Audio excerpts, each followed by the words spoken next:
So the recent documentary Inside The Manosphere sheds light on the impact that misogynistic influencers are having on boys and young men.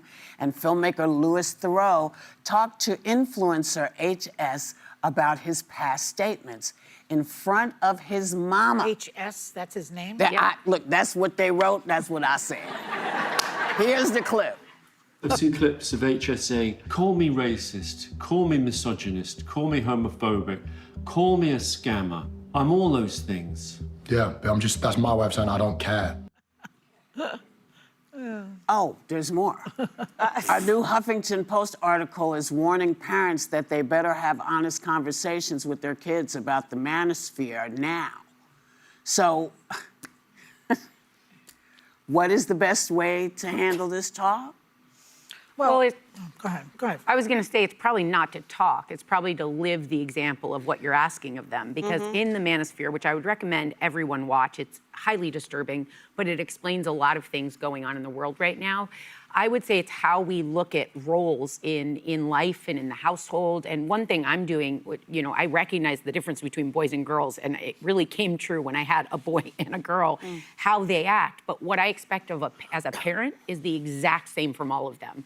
In chores, in duties, in their role in the house, there will be no difference in how they are treated and what I expect of them. And I think that's so much of what The Manosphere hones in on. It hones in on what a woman or a girl's role is in life, what a man and a male role is in life, and in such a toxic, disgusting way that I think rather than harping on it, it's coming in and showing something else, showing them what's expected of them. And also, I think I'm glad this is out.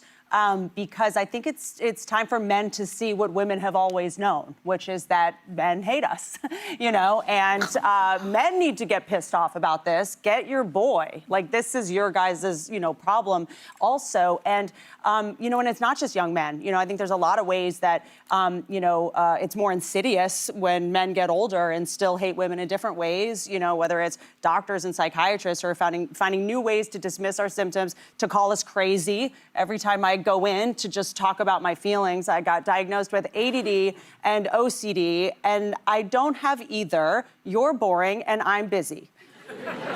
I don't need to go on a medication because I have stuff to do.